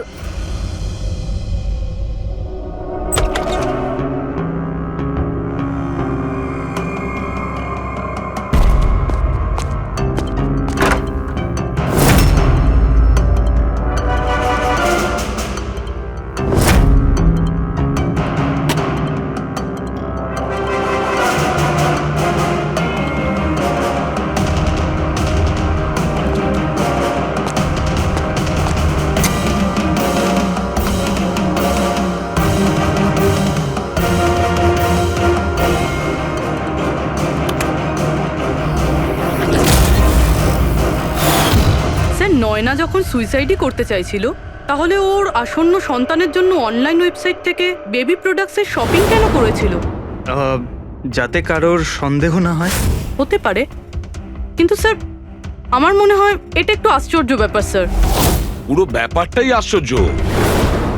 তো আপনার মনে হচ্ছে যে আমার আর ভূমি এরা সত্যি বলছে? সেটা তো জানাই যাবে অভিজিৎ, কিন্তু তার আগে ওই 7 ভক্ষণ অনুষ্ঠানে নয়নার যত কাছের লোক ছিল ওদের সবাইকে ডাকো। নয়নার সাথে আপনার সম্পর্ক কেমন ছিল? হ্যাঁ স্যার, খুব ভালো ছিল, আর খুব ভালো মেয়ে ছিল, সব সময় খুশি থাকতো। তাহলে আপনারও কি মনে হয়েছে যে ওর সঙ্গে কোনো গন্ডগোল হচ্ছে বা কোনো সমস্যা হয়েছে? আমরা অনেক কথা বলতাম, কিন্তু কখনো মনে হয়নি যে ওর হাজবেন্ডের সাথে বা বিয়ে নিয়ে কোনো প্রবলেম ছিল। শোনো বাবা, তোমার কাকিমাকে কেমন লাগতো? ভালোবাসতেন তোমায়? হ্যাঁ, কাকি আমাদের বাচ্চাদের খুব ভালোবাসতো, আর আমাকেও খুব ভালোবাসতো। উনি ওনার ফোনে আমায় গেমও ইনস্টল করতে দিয়েছিল। আচ্ছা, কাকিমা কখনো তোমাকে এমন কোনো কথা বলেছিল, যেমন ওনার তোমার কাকার সাথে কোনো ঝগড়া হয়েছে অথবা ঝামেলা হয়েছে, এরকম কিছু? না, কাকি প্রেগনেন্ট ছিল তো, তাই জন্য উনি তাড়াতাড়ি রেগে যেতেন। আর মাই আমায় বলেছিল যে আমি যেন ওনাকে বিরক্ত না করি। আচ্ছা, নয়নার ব্যবহারে আপনার মানে কোনো সন্দেহ হয়েছিল? না, একদমই না। ও তো খুব খুশি ছিল, পুজোতে, ফাংশনে ডান্সও করেছিল। ইনফ্যাক্ট অনেক বেশি এক্সাইটেড ছিল নিজের ফটোশুট নিয়ে। আর কোনো ছবি আছে? স্যার নয়না যতগুলো ফটো সব এর মধ্যেই আছে। ঠিক আছে, এগুলো আমরা রেখে দিচ্ছি। এখন আপনি আসতে পারেন। Thank you very much. Thank you sir. Sir সবকিছু শোনার পরে আমার তো মনে হচ্ছে যে এ এমন সত্যি কথাই বলছে। ওর ওয়াইফ যদি এত আনন্দেই থাকে তাহলে সুইসাইড কেন করতে গেল? সেটাই তো, সুইসাইড কেন করবে? গোলমাল আছে অভিজিৎ, কিছু না কিছু গোলমাল আছে। রাধার যে কটা ইনফরমেশন দেওয়ার ছিল সব দিয়ে দিয়েছে, তবু বুঝতে পারছি। একটা কাজ করো, ওই মেন্টাল হেলথ ফাউন্ডেশনে গিয়ে ওই নয়নার ব্যাপারে যা কিছু জানতে পারবে বের করে নিয়ে এসো। ওখানকার অপারেটরদের সঙ্গেও কথা বলো, খুঁটিয়ে খুঁটিয়ে ইনফরমেশন বের করো। হয়তো এমন কোনো কথা ও জানতো নয়নার ব্যাপারে যেটা আমাদের কাজে লাগবে।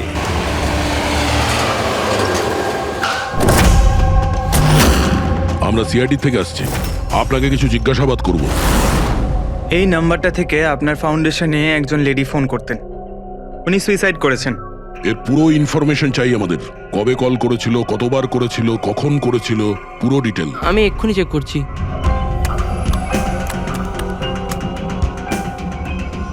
হ্যাঁ স্যার, এ অনেক কল করেছিল, শেষ 5 মাসে 10 বার। আচ্ছা, ওনার সঙ্গে কে কে কথা বলতেন? অ্যাকচুয়ালি স্যার, এনার সমস্ত কল রাধা ম্যাম হ্যান্ডেল করতেন, আর উনি এখানে ভলেন্টিয়ার। যখন এনার ফার্স্ট কল এসেছিল তখনও রাধা ম্যামেরই এখানে শিফট ছিল, আর তারপর উনি যখনই এখানে ফোন করেন বলেন রাধা ম্যামের সাথে কথা আছে। এই কলারের ব্যাপারে কিছু মনে পড়ছে? কোনো বিশেষ কথা, কিছু অদ্ভুত হয়েছে? এই কলারের ব্যাপারে স্যার, হ্যাঁ স্যার, একবার হয়েছিল স্যার। এই দেখুন স্যার, একই দিনে 2 বার কল এসেছিল। তো এতে অদ্ভুত কি? আমার মনে আছে স্যার, যেদিন প্রথম কল এসেছিল।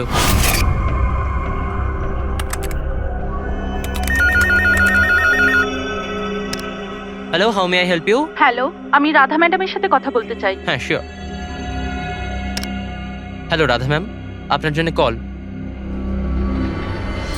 কিছুক্ষণ বাদে ওই নাম্বারটা থেকে আবার কল এসেছিল। Hello, how may I help you? Hello, আমি নয়না বলছি। আর কিছুক্ষণ আগে আমার নাম্বার থেকে আপনার কাছে কল এসেছিল, আর 7 মিনিট কথাও হয়েছে। আপনি প্লিজ আমাকে বলবেন আপনি কোথা থেকে বলছেন? ম্যাম, এটা মেন্টাল হেলথ ফাউন্ডেশনের হেল্পলাইন নাম্বার। আমরা সেই সমস্ত মানুষের হেল্প করি যারা ডিপ্রেশনে পড়ে সুইসাইড করার চেষ্টা করে। What? Suicide helpline? Yes ma'am. অন্য কলাররা স্যার নিজের নাম কখনোই বলে না, কিন্তু ইনি প্রথমে নিজে থেকেই বলে দিলেন। স্যার, নয়না নিজের নাম কখনো রাধাকে বলেনি, তাহলে ও হঠাৎ করে বলতে যাবে কেন? আমরা এই নম্বরের কল হিস্ট্রিটা চাই। 1 মাস আগে নয়নার ফোন থেকে কেউ একজন হেল্পলাইনে ফোন করেছিল, আর এই হলো তার রেকর্ড।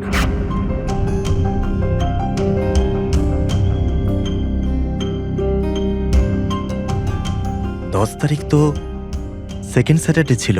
তো তো কি হচ্ছে? কারণ সেকেন্ড আর ফোর্থ স্যাটারডে বাড়িতে ওর বন্ধুরা আসতো। মানে ওদের মধ্যে কেউ? এই দুটো কল তো দুপুরে দেখাচ্ছে। হ্যাঁ, ওর সমস্ত বন্ধুরা দুপুরেই আসতো। কতজন আসতো? তা প্রায় 8-10 জন। আচ্ছা, তুমি কি নয়নার সব বন্ধুদের চেনো? সবাইকে তো নয়, কিন্তু অনেককেই চিনতাম। আমার বোন ভূমিও আসতো। ভূমি, একটা কথা বল। গত মাসে যখন তুমি ওর বাড়িতে গিয়েছিলে দেখা করতে, তখন এমন কিছু হয়েছিল? মানে আমি বলতে চাইছি, অদ্ভুত কোনো ঘটনা বা সেরকম কিছু নিজেদের মধ্যে, বা কোনো খেলার সময় কিছু মনে আছে? না স্যার, এরকম তো কিছুই হয়নি। আমরা প্রতিবারের মতো যেমন খেলতাম সেরকমই খেলছিলাম। আর নয়না, ওকে দেখে কিছু ডাউট হয়েছিল? স্যার, নয়না তো খুশিই ছিল, ইনফ্যাক্ট মজা করছিল। হ্যাঁ, কিন্তু কিছুক্ষণ পর জানি না একদম সিরিয়াস হয়ে গেছিল, চিন্তিত লাগছিল। জানি না ওর কি হয়েছিল। 5151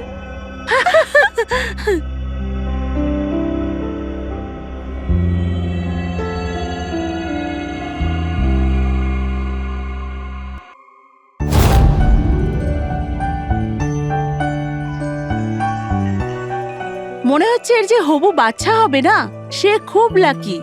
হ্যাঁ রে, নয়তো আগে কখনো নয়না জিততো না। ওহো, মনে হচ্ছে কেউ জেলাস হচ্ছে। আরে নয়না, দাদাকে একটা ফোন করো না, রাতের অর্ডারের জন্য একবার মনে করিয়ে দাও না। ফোন কোথায় আমার? আরে একটা কাজ করো, নাও আমার ফোন থেকে কথা বলো। হ্যালো, বিকেলে না প্লিজ খাবার অর্ডার করে দিও। না না, শুধু এটাই মনে করানোর ছিল। এই নাও, কিন্তু আমার ফোন কোথায় আর? আমি বুঝতে পারছি না, এখানেই রেখেছিলাম। নয়না, ওই যে তোমার ফোন ওখানে টেবিলের উপর। ওখানে কে রাখলো?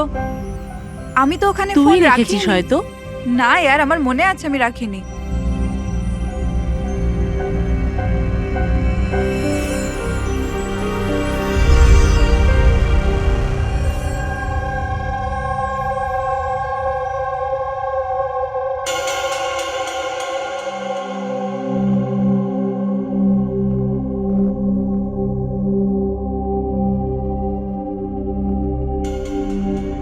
কে কল করেছিল? কি হলো? হ্যাঁ, তুই ঠিক আছিস তো? হ্যাঁ, কেন?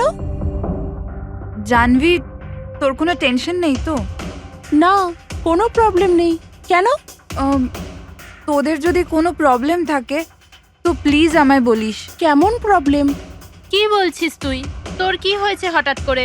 আরে কিছু হয়নি, প্রেগন্যান্সির মধ্যে এরকম মুড সুইংস হয়ে থাকে, এটা একটা ন্যাচারাল ব্যাপার। চলো আমরা সবাই খেলাটা কন্টিনিউ করি। স্যার, নয়না ভূমির ফোন থেকে আমানের সাথে কথা বলছিল দুপুর 1:03 থেকে 1:04 পর্যন্ত। 1:04 পর্যন্ত?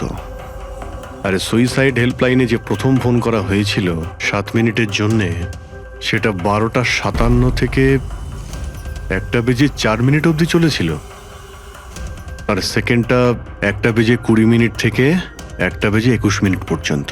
তার মানে অভিজিৎ, ওই 7 মিনিটের কলটা নয়না নিজে করেনি।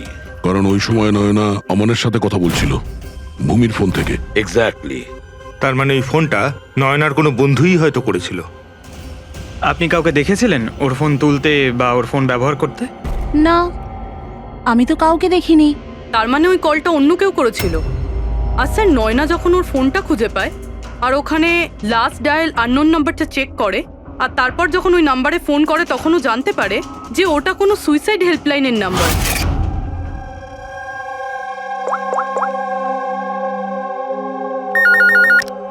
Hello, how may I help you? Hello, আমি নয়না বলছি। কিছুক্ষণ আগে আমার নাম্বার থেকে আপনার কাছে কল এসেছিল আর 7 মিনিট কথাও হয়েছে। আপনি প্লিজ আমাকে বলবেন আপনি কোথা থেকে বলছেন? ম্যাম, এটা মেন্টাল হেলথ ফাউন্ডেশনের হেল্পলাইন নাম্বার। আমরা সেই সমস্ত মানুষের হেল্প করি যারা ডিপ্রেশনে পড়ে সুইসাইড করার চেষ্টা করে। হোয়াট? Suicide helpline? এটা জানতে পেরে ও চিন্তায় পড়ে যায় আর ভাবতে আরম্ভ করে সুইসাইড কে করতে চায়। স্যার, এই ফোন কলটা নয়না যদি না করে, তাহলে এটাও তো হতে পারে যে আগে যে সমস্ত কলগুলো করা হয়েছে সেটা নয়না করেনি, অন্য কেউ করেছে। ভূমি, তুমি ওই গেম খেলার সময় ডায়েরি রাখো তো? মানে স্কোর নোট করো তো প্রত্যেকটা খেলার? ব্যাস, ওই ডায়েরিটা আমার চাই। Okay sir. আর এই যে প্রত্যেক সেশনে 4টে নাম রয়েছে যারা সব সময় থাকে: ভূমি, পারুল, জাহ্নবী আর শীতল।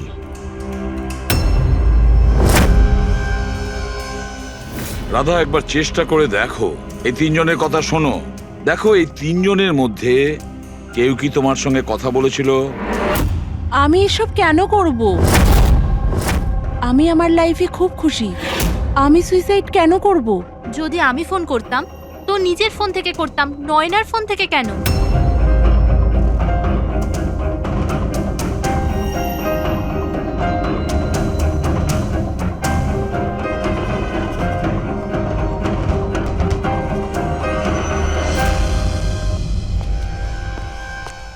স্যার, স্যার, এই 3 জনের মধ্যে কারুর আওয়াজ নয়।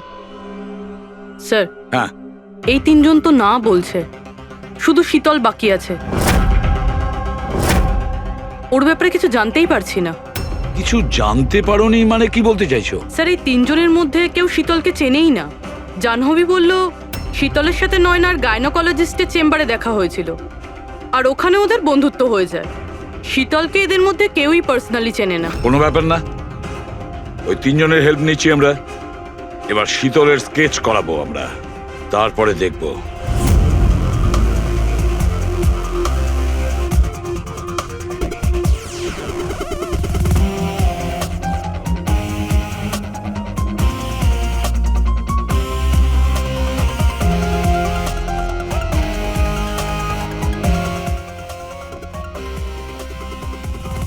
ডক্টর মিনা, এই স্কেচটা একটু মন দিয়ে দেখুন।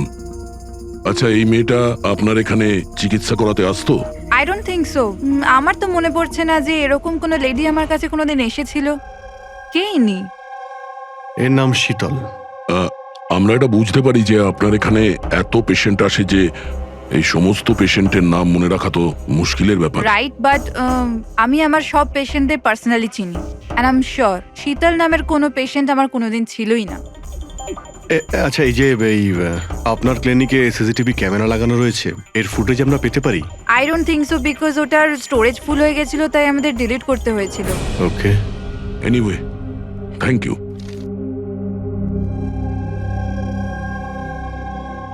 মনে হচ্ছে এই শীতল কোনোদিন পেশেন্ট ছিলই না, শুধুমাত্র নয়নার সঙ্গে বন্ধুত্ব করার জন্য এসেছিল এখানে। ওর প্ল্যান ছিল নয়নার সঙ্গে বন্ধুত্ব করে ওর বাড়িতে ঢোকার। প্রফেশনাল ফ্রড মনে হচ্ছে, আটকাতে হবে ওকে। তুমি কি একে চেনো? এটা তো শীতল, নয়নার বন্ধু। এ তো প্রায় বাড়িতে আসতো। নয়না শীতলের বন্ধুত্ব কবে কোথায় হয়েছে কিছু জানো তুমি? না, আমি জানি না, কিন্তু তাতে কি যায় আসে? যখন আমার নয়নাই রইল না, তখন এইসব। এ কি ধরনের পাগলামি করছো? হ্যাঁ, একটু ভেবে দেখো তো। যদি তুমি নির্দোষ হও তাহলে কেউ তো তোমায় ফাঁসানোর চেষ্টা করেছে। তোমাকে নয়নার খুনি সাব্যস্ত করে ওরা অনেক লাভ আছে, এই জন্য ও তোমাকে ফাঁসাচ্ছে। হ্যাঁ, এমন কে আছে যে তোমাকে আর নয়নাকে ঘৃণা করে? আমি কিছু জানি না। তাহলে কি ভূমি ওই আবার প্রপার্টি লোভে করেনি তো? না, ভূমি এরকম কখনো করতে পারে না। বরং ও তো নয়নাকে খুব ভালোবাসতো। তো কোনো প্রফেশনাল রাইভেলরি? একজন পুলিশের তো অনেক জায়গায় অনেক শত্রু থাকে। না, আমার সাথে এরকম কিচ্ছু ছিল না। আমি আমার ডিউটিতে না তো কখনো কোনো গ্যাংস্টারকে ধরেছি, না কোনো বড় গ্যাংস্টারকে মেরেছি, কখনো ঘুষ নিইনি। পুরো কেরিয়ারে ব্যাস একবারই গুলি চালিয়েছিলাম। কার উপরে? কাকে গুলি করেছিলে তুমি? ছোটখাটো ফ্রড ছিল স্যার, বিশেষ। ওকে অ্যারেস্ট করতে গেছিলাম, তখনই গুলি চলে গেছিল।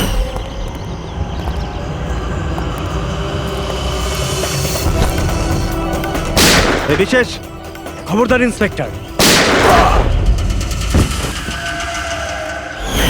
হয়তো এই লোকটারই কোনো ভাই বা আত্মীয় প্রতিশোধ নেওয়ার জন্য এসব করেছে। না, যখন আমরা ওকে অ্যারেস্ট করতে গেছিলাম তো ওর কোথাও কোনো পরিবার ছিল না, হয়তো অনাথ ছিল।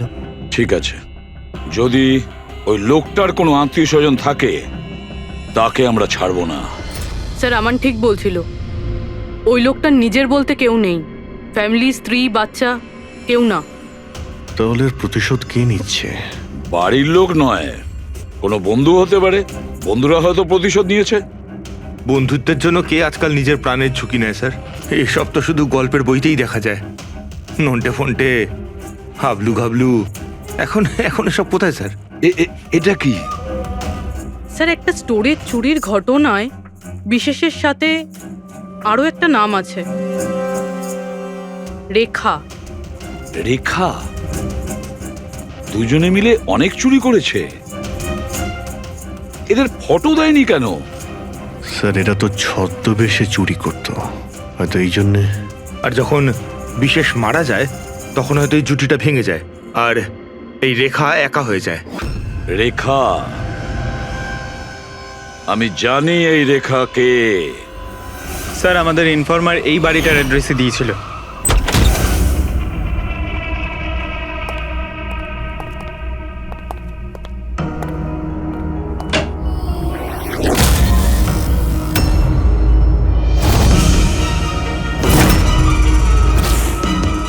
দেখো একটু।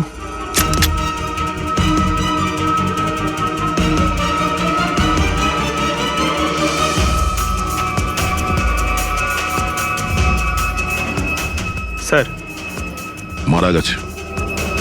একটু উল্টা ওকে। শীতল? আমাদের সন্দেহ ঠিকই ছিল, শীতলই রেখা। কিন্তু স্যার আমরা তো ভাবছিলাম যে সব শীতল করছে। পঙ্কজ, অন্য কেউ আছে এর পেছনে। ও জানতে পেরে গেছিল যে আমরা শীতলের কাছে যে কোনোভাবেই হোক পৌঁছে যাব।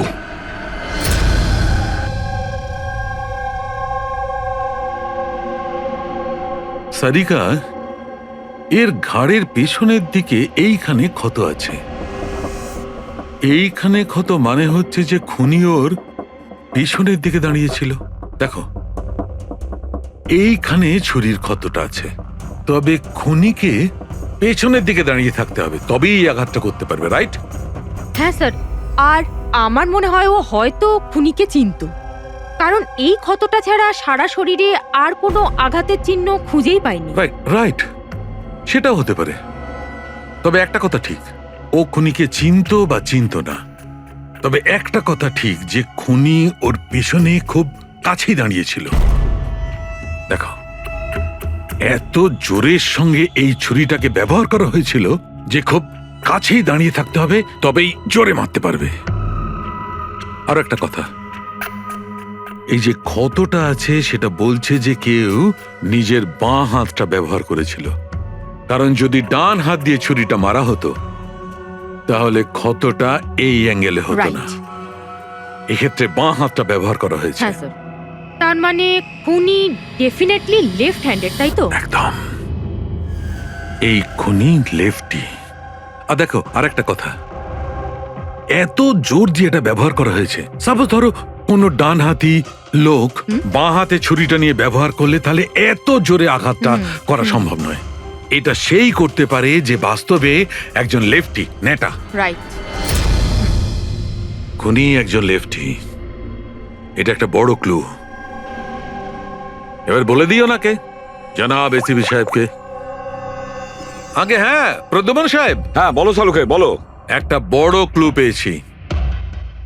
যে ব্যক্তি এই ছুরিটা ব্যবহার করেছে সে আসলে লেফট হ্যান্ডার। Thank you সালুকে।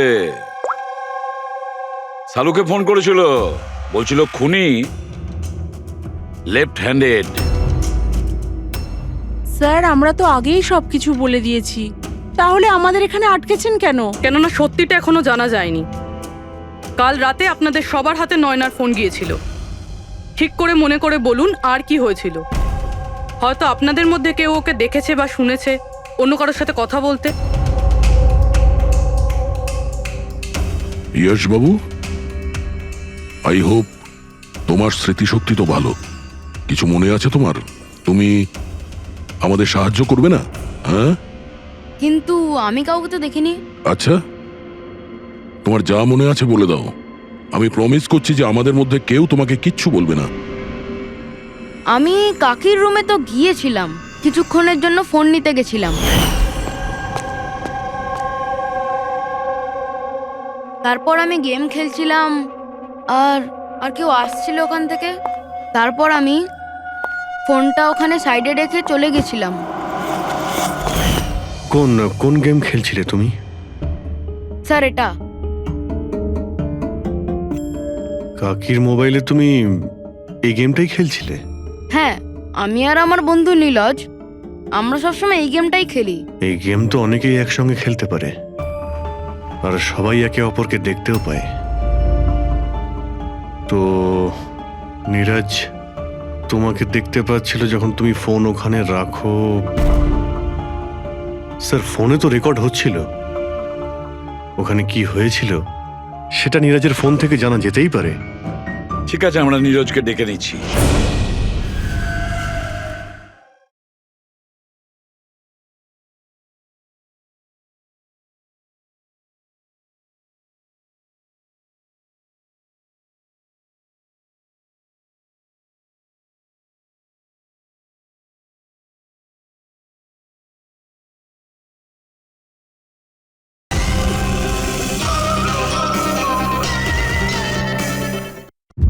দেখো বাবা, ঘাবড়াবে না। এখানে আমরা সবাই তোমার বন্ধু। শুধু কিছু জিজ্ঞেস করার আছে ইনফরমেশনের জন্য, যে গেম তোমরা খেলো না মোবাইল থেকে, সেগুলোর ব্যাপারে। যখন তুমি নিজের মোবাইলে গেম খেলছিলে তোমার বন্ধুর সাথে, তখন তুমি ওকে দেখতে পাচ্ছিলে তো? হ্যাঁ। আচ্ছা, আর একটা কথা বলো, যখন তুমি ওকে দেখতে পাচ্ছিলে তখন কি তুমি ওর পেছনে কাউকে দেখেছিলে? না, শুধু যশই ছিল। 1 মিনিট স্যার, যখন যশ ফিরে এলো না ততক্ষণ স্ক্রিন লক হয়নি। স্ক্রিন লক হয়নি মানে? স্যার মানে গেম অ্যাক্টিভ ছিল, আর যখন গেম অ্যাক্টিভ থাকে তখন ও নিজে নিজেই স্ক্রিনশট নেয়। তাহলে তখনও নিশ্চয়ই নিয়েছে, আর প্রত্যেকটা স্ক্রিনশট ফোনে সেভ হয়ে থাকে। হ্যাঁ স্যার। দাও তোমার ফোনটা দাও। Thank you.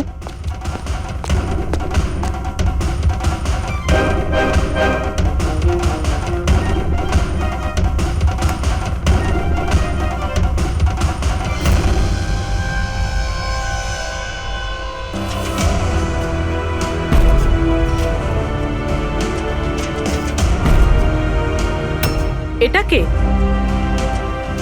এটা এটা নয়না তো নয়। না, এটা নয়না নয়।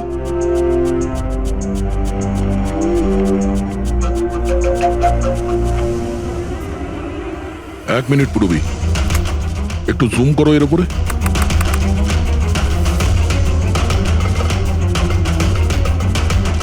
মেহেন্দি আর লেফট হ্যান্ডে,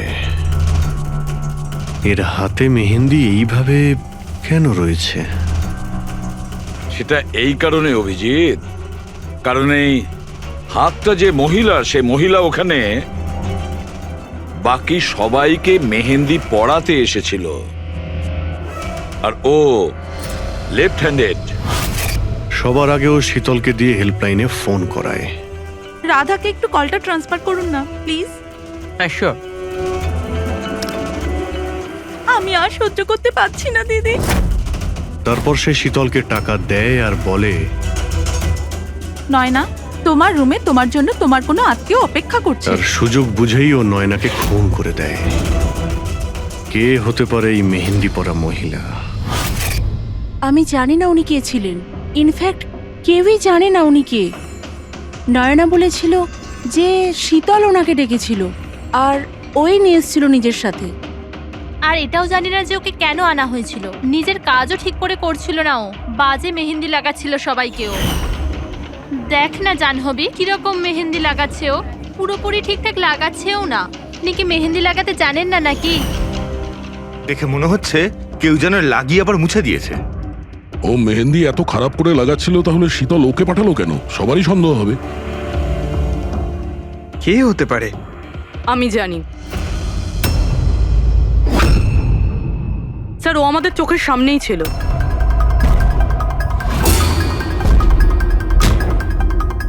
আর আমরা ওকে সন্দেহই করিনি।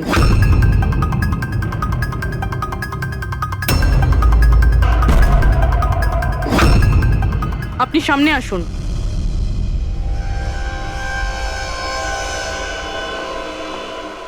আপনার বা হাতটা দেখান।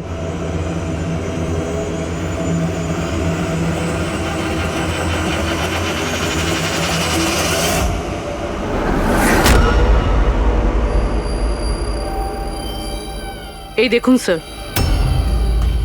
রাধা দেবী? স্যার, আমি এনার ওই ডায়েরি অনেকক্ষণ ধরে দেখেছি। ওতেও কালি এভাবেই ছড়িয়েছিল যেভাবে ওনার মেহেন্দি রয়েছে। যারা লেফট হ্যান্ডেড হয় তারা যখন কোনো কাগজে লেখে তখন এইভাবেই লেখে, আর যা কিছু আগে লেখা ছিল তার ওপরেই ওর হাতটা ঘষে যায়, ফলে ওই কালি বা রং হাতে লেগে যায় যেভাবে রাধার হাতে লেগে আছে, তাই না? কেন মারলে তুমি নয়নাকে? কি ক্ষতি করেছিল তোমারও? হ্যাঁ, কারণ তুমি আমার বিশেষকে মেরেছিলে। তুমি আমার বিশেষের প্রাণ নিয়েছিলে। আমি বিশেষকে ভালোবাসতাম। ওর বাচ্চার মা হতে চলেছিলাম আমি। আর তুমি তুমি এনকাউন্টারে ওকে গুলি মেরে দিলে। মেরে দিলে আমার বিশেষকে, মেরে দিলে তুমি বিশেষকে। আর সেই জন্য তুমি ঠিক করো তুমি ওর থেকে প্রতিশোধ নেবে। হ্যাঁ, যখন আমি জানতে পারলাম যে বিশেষ এই দুনিয়াতে নেই আর, তখন এই কষ্টে আমার বাচ্চা তো আমার পেটের ভিতরে মারা গেল। স্যার, এরই জন্যে তুমি আমার বাচ্চার প্রাণ নিয়েছো। যখন আমি জানতে পারলাম নয়না মা হতে চলেছে, তখন আমার মাথায় রক্ত চেপে গেল। যে যে সুখ আমি নিজে পেলাম না, সেটা সেটা আমি নয়নাকে কি করে দিতে পারি? মেরে দিলাম আমি নয়নাকে, মেরে দিলাম ওকে। তো সেই জন্য তুমি মেন্টাল হেলথ ফাউন্ডেশনে অ্যাজ আ ভলেন্টিয়ার তুমি কাজ করতে শুরু করেছিলে। আর শীতল তোমাকে না, তুমি শীতলকে কাজ দিয়েছো নয়নার সঙ্গে বন্ধুত্ব করার জন্য। হ্যাঁ, শীতলকে আমিই পাঠিয়েছিলাম নয়নার ঘরে, যাতে ও নয়নার ঘর থেকে আমাকে ফোন করতে পারে আমার হেল্পলাইন নাম্বারে। ও আমার ব্যাপারে লোককে জিজ্ঞাসা করে। আর সাধের অনুষ্ঠানে ওই শীতলই আমাকে নয়নার ঘরে ডেকেছিল। আর আর আমি ওখানেই ছিলাম। আমার পক্ষে আর সম্ভব নয় দিদি, আমি যাচ্ছি। এখন তোমার শেষ কাজটা করো, নিচে গিয়ে নয়নাকে এখানে পাঠাও। এখনই পাঠাচ্ছি। আর হ্যাঁ, মোবাইলটা বাইরে রেখে যাও। তোমার রুমে তোমার জন্য তোমার কোনো আত্মীয় অপেক্ষা করছে। ইমন তো এবার বুঝতে পারবে একলা হওয়ার যন্ত্রণা কি। এ তো হওয়ারই ছিল। একটা মায়ের থেকে তার বাচ্চাকে কেড়ে নিয়ে ও মা হতে চলেছিল। এই জন্যই আমি নয়নাকে মেরে দিয়েছি। আর তারপর চালাকি করে আপনি নিজে সিআইডির কাছে এলেন, যাতে আমাদের আপনার উপর সন্দেহ না হয় আর আমরা অন্য কাউকে সন্দেহ করি। আর যখন তুমি দেখলে যে আমরা ওকে অ্যারেস্ট করছি না, তখন তুমি শীতলকেও মেরে ফেললে সাক্ষী নির্মূল করার জন্য। রাধা, এটা কিরকম প্রতিশোধ নিয়েছো তুমি? আইন তোমাকে কোনোদিন ক্ষমা করবে না। তোমার তো কঠোর শাস্তি হবে। সারা জীবন ধরে জেলের গড়াদের পিছনে তোমাকে কাটাতে হবে।